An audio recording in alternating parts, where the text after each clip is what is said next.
right place to live can be really hard, especially if you're not particularly familiar with the city that you're looking in, and even more so if you're not living there. I know I've been there, and in this video I hope to help you out if you're looking for a place in Brisbane to live and you're trying to find the right suburb. I'm going to share a few tips that are hopefully going to really help you out. This video won't simply list good suburbs and bad suburbs because there's not really such thing. I mean, when we're looking for a suburb to live in, it's kind of like finding a partner, and we all look for different things. There's different things that appeal to different people. Who can say what's good and bad? What may be perfect to one person could be horrible to another. So what I'm going to do in this video is basically share with you some general information about Brisbane, just to get an idea of the general lay of things. I'm going to dispel a few myths that may actually prevent you from finding a great place. And then we're going to look at some tools that you can use to really isolate the perfect suburb for you. So definitely stick around for that. And hey, if you get anything out of the video, don't forget to give it a thumbs up. That'll really help me. Thanks. One of the first things people will try and tell you is the north side's better, you should live there, or the south side's better. But the reality is both sides have fancy suburbs, both have gritty suburbs, both have good schools, both have great parks, they've got, good shopping centers. Everything you need is going to be on either side of the river. So don't listen to those generalizations because there's actually not a lot of truth in it. I think the reality is that the reason these ideas of south or north being better exist is that because each side you can find everything you need, people generally tend to live their whole lives on one side of the river or the other and rarely cross the river. So that becomes their world, that becomes their Brisbane. But either side, you're going to have everything that you need. Something else people may try and tell you that you really shouldn't pay much attention to is about these generalizations saying that certain parts of Brisbane are really, really dodgy. See, Brisbane's made up of 5 local government areas, or LGAs, and there are people who look down on a few of them and say that you really shouldn't consider one of those as a place to live. Take Logan, for example. It's got a bad reputation. They say people from Logan are all bogans. Not that there's anything wrong with that. No, of course not. And the way that some people describe it, you'd think everybody was a criminal or meth dealer and that you're likely to get shot in the street. That's far from the truth. I mean, look at this suburb where I am now. This is Daisy Hill, and it's got a lot of really nice places. There's bushland, it's quiet and peaceful, and actually not that far from the city. So, places like Daisy Hill, Shayla Park, they're suburbs that actually prove that Logan is not what they say of it. Yes, admittedly, there are some sketchy suburbs as well, but with 70 suburbs, you shouldn't rule out places like Logan or Ipswich completely because there's still some actually decent places. When you first come here though, there's a few things that you might want to consider depending on your own situation that will directly affect your quality of life. The first thing to consider is transport. Many of Brisbane's roads can get really congested during peak hour, and if you're driving, that can be a real pain. And while the public transport can be good, as Brisbane covers a really wide area and has relatively low population, it's actually really hard to service such a big area. So while you may have good experiences if you live in the right places and need to go to the right places, if you don't choose wisely, you can have an absolute nightmare trying to use public transport here. And also with the high price of fuel and public transport being among the most expensive in the world, I'd really recommend trying to reduce your commute time as much as you possibly can. So when you're trying to work out where to live, I'd start by asking myself, am I going to be taking public transport? Am I going to be driving? Or maybe a combination of both? If you're working in the city, it's really important to know that parking in the city is extremely expensive. Honestly, it's ridiculous. You want to avoid that if you can. Often the best way is to drive to a train station, use their free parking, and then take the train or a bus the rest of the way in. One good thing to look into when you're looking for a place to live is where the nearest park and ride car parks are.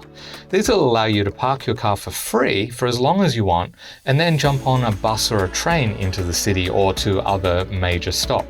As far as public transport goes, your best bet is to avoid the main roads as much as possible. So that means either using trains or using buses that utilize the city's busways. They're basically like freeways just for buses, so they're not affected by traffic congestion. So they're definitely much faster. For trains, there are some stations where multiple lines stop and other stations just one train from one line stops. So try to find these interchange stations where you've got the most lines stopping. That will help you get to the most parts of Brisbane.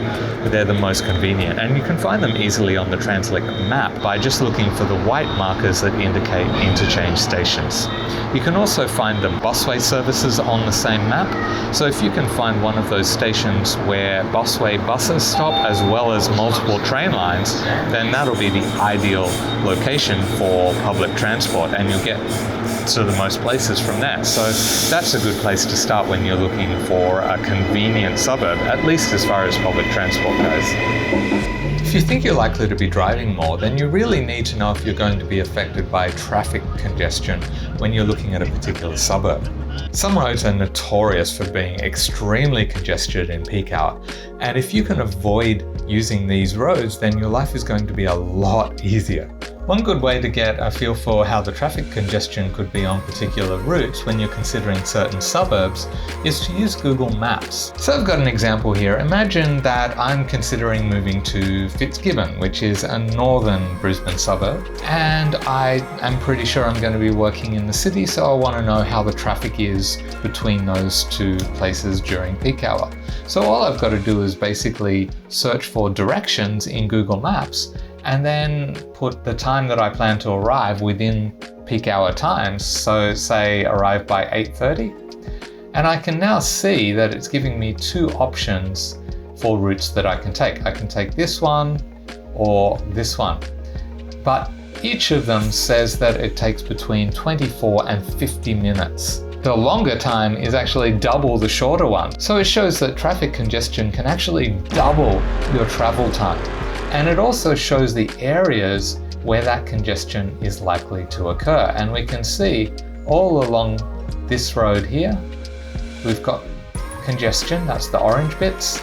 Also along here, this is Gympie Road, which is quite well known for getting quite congested.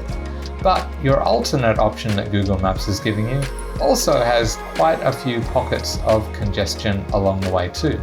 Both of the routes end up taking you through extremely congested parts right here in near the city.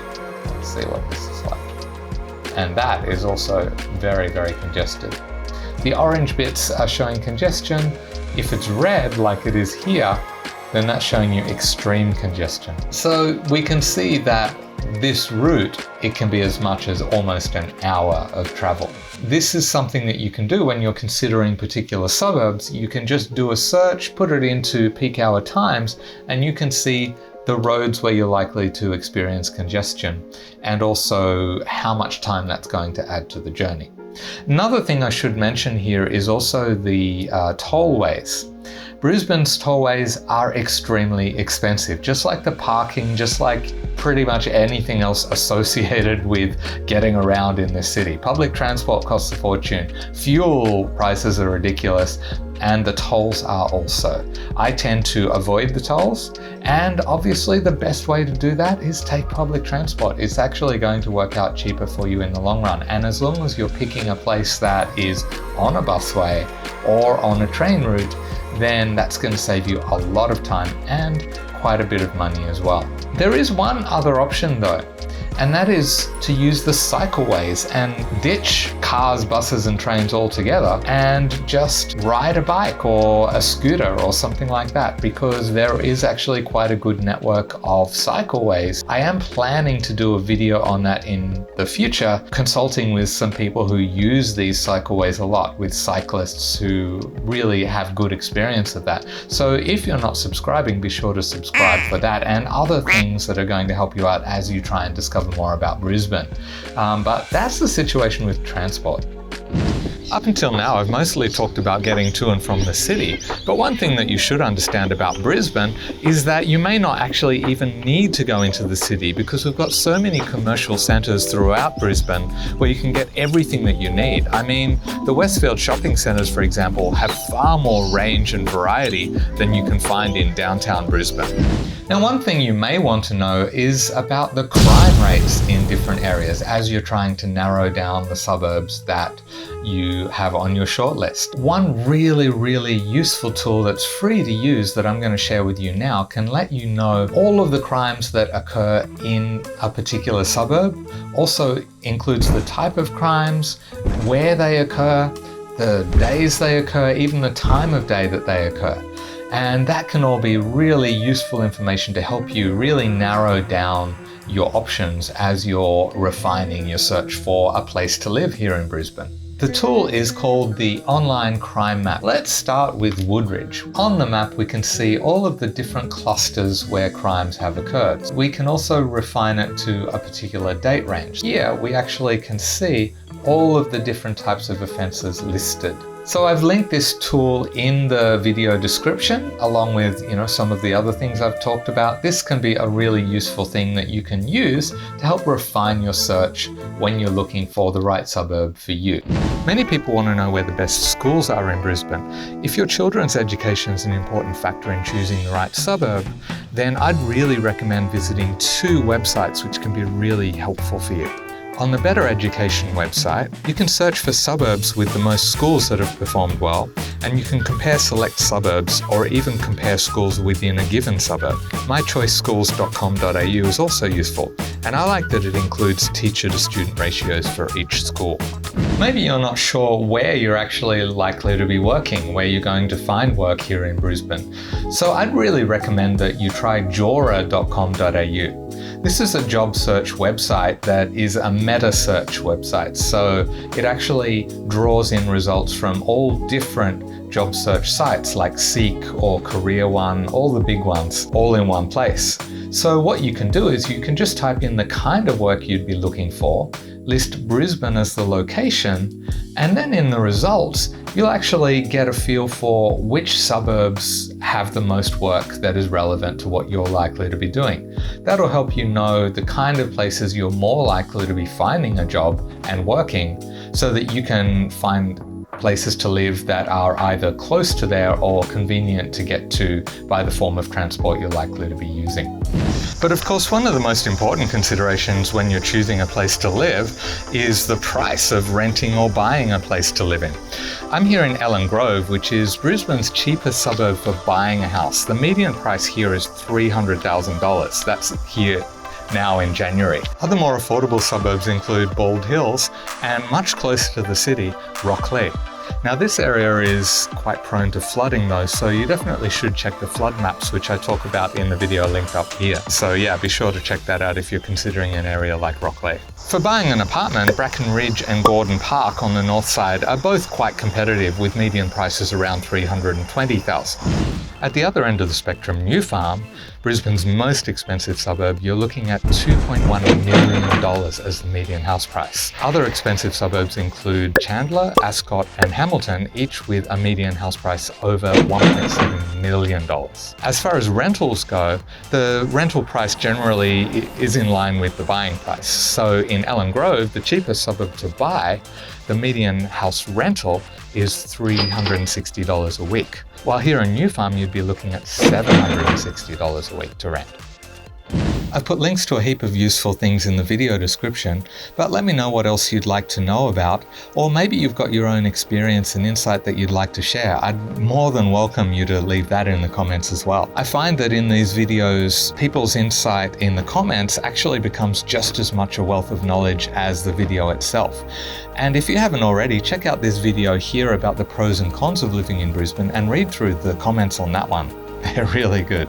And also this one about Brisbane weather is worth checking out as well. Thanks for subscribing, and I'll see you in the next video.